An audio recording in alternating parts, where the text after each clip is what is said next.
What's good, creators? Today we are checking out GVM's SD300B ARO, and throughout this video I'm just going to refer to it as a 300B because that name is just way too long.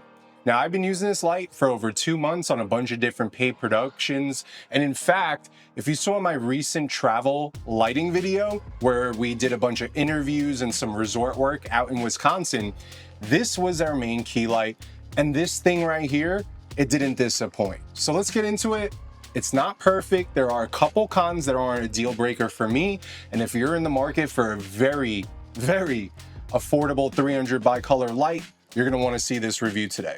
Like I said, I was just away for about a week and we were using this light for a bunch of different interviews, and I wanna talk about it, my experience using it, how I'm liking it so far, the pros, the cons. So let's start with the build quality.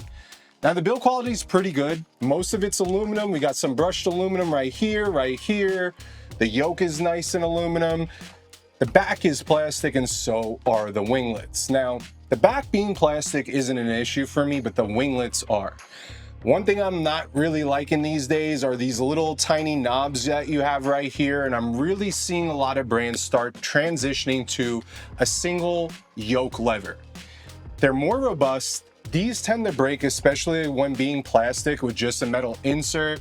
And over time, use and abuse with the type of production and crew work that we do, these tend to take a beating. Now, if it's living in a studio like this or up on a rafter or some sort of fixed lighting setup, you would never have anything to worry about. If you know how to pack your gear and take care of it, you have nothing to worry about.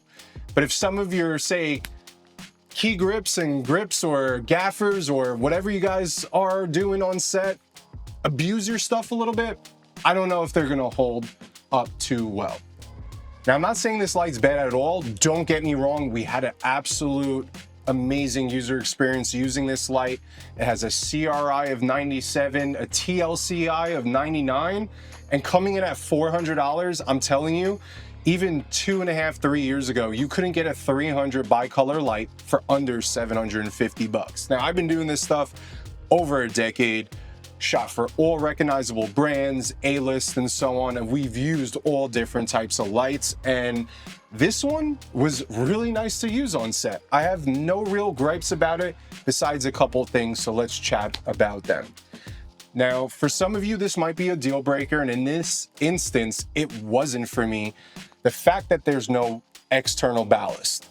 This section right here is your ballast, and it's built into the light, but it's nice and compact, and it's comparable to any light that's out there today, whether it's a 120, 300, 600.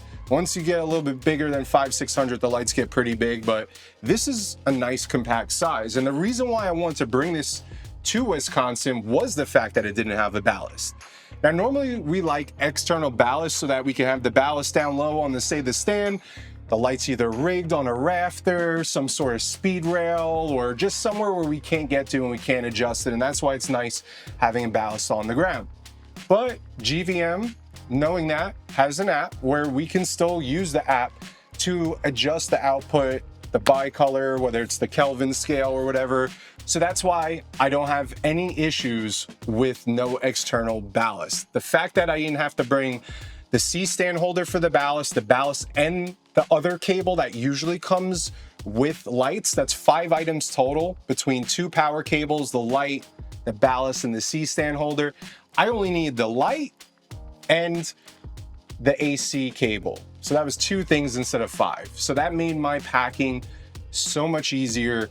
I didn't forget anything I normally do. Like, there's always that one thing that you forget, and you go through your checklist and it's saying like stressful, and you get anxious about traveling and making sure you had everything. So overall, this thing was a breeze to use. Now, up on the screen, I'm going to show you the interviews, and if you didn't catch my travel lighting video where we use this as the main key light, I'll list it up here. But up on the screen, you guys could see the quality of the light that's coming into our scenes on our image, and I think the light did exactly what it needed to do. At 300 watts, we didn't have this light over 20%. It packs a punch, and it's really, really straightforward to use. In the front, we have our Bowens mount. We got the release right here, and we have a beautiful chipset. Inside the chipset is a nice frosted piece of glass to protect our LEDs so nothing gets messed up. You can't poke them. I don't like seeing the bare LEDs. I know some of the lights I own that are a little bit older have that, but everybody seems to be incorporating this little frosted cover right there, which is super cool. On the back, super straightforward. You literally have a dial where you can navigate through the menu, adjust your output strength, and even select things, and just a backer settings button where if you hold it down, it goes into the menu, and there's a couple little things, but not really that much. We have our AC cable input right there, and then we have a little on and off switch, and that's basically the light. It's super straightforward. Now, my only gripe about this light, guys, can we please have green? Can we just standardize making green and magenta shift options a thing?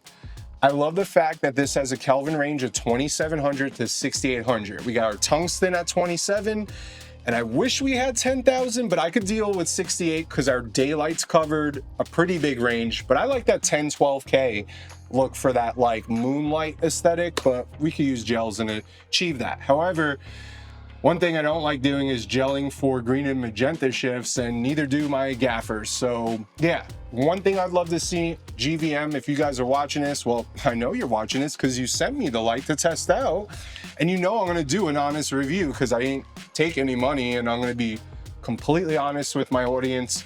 I really just wish there was that green and magenta shift. Not a deal breaker, especially for when traveling and I want something nimble, but I'd love to see that coming from you guys in the near future.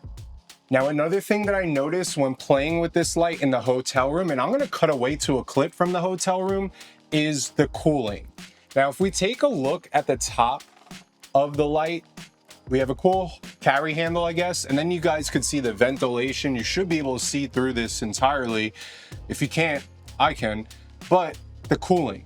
Now, I know in 2025, fan noise really isn't a thing compared to years ago, right? We have voice isolation, we could capture a room tone, stuff like that. However, the fan's pretty loud. And when you put it on the active mode where it will keep the fan quiet, and then if it gets too hot, it automatically kicks the fan on. One thing I noticed when I had it on I think it's active or smart mode, we're gonna cut away to it. I'm gonna show you in a second. So past Jay, we'll let you guys know. All right, so I want to show you guys something that I'm noticing with this light as I play around with it. So when you boot it up, you literally have intensity and then your CCT. If we long press this settings button, the menu's only 3 options: language, Bluetooth, fan, and reset. But if I go to fan, I start playing with it. And if I go onto silent, which comes as the default setting, look at what 100% intensity is at. But if I hold the settings button down and I hit fan and I go to smart, which I guess is gonna be like an automatic mode so that if the light gets hot, it'll boost the fans and start cooling down. Look at how much brighter it is at 100% intensity. So is with the fan on or in auto mode, is that the max output we're getting? And then like when it's on silent mode, we're getting what to me looks like, I don't know, you guys tell me. Look, so this is with the fan on or smart mode, and then this is with it on silent. So if we put it on smart, it'll do the maximum output without the fan noise until it starts to need to basically cool down the light, then it'll get louder.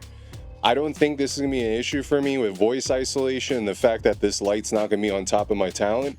I just want to call that out because that is one thing I'm noticing. Pretty interesting, right? Like, I thought finding that out was interesting, and I'm glad I got to play with the light before we got to use it a little bit more and I got comfortable with it. Like I said, not a deal breaker for me, because we got voice isolation in our NLEs now, so we could do the post work if we want to. And I had the light about 5 feet away, so if it got picked up with like the concealed microphone that I'm wearing right now under my shirt, you guys hear that? Yeah, I show that too, how to conceal microphones with some stickies and some covers so you don't get any rustling. Check that video out. But overall, this light was great to use. $400, super affordable, pretty damn good build quality.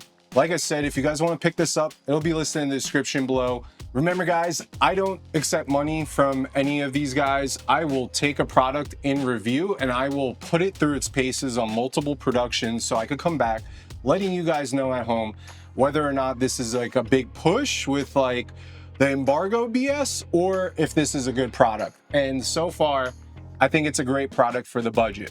So let me know in the comments below which 300 bicolor light you guys are using.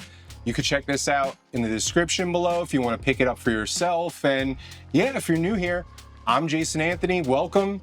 Hit that subscribe button. If you thought this video was helpful, please leave a thumbs up and comment. It really helps out this channel. And I'm about to take off for another 10 days and I've crammed this somehow into my schedule today after editing 6 different client videos and all that stuff. So I'm tired of being in front of and behind the cameras. I'll catch you guys on the next one. Peace.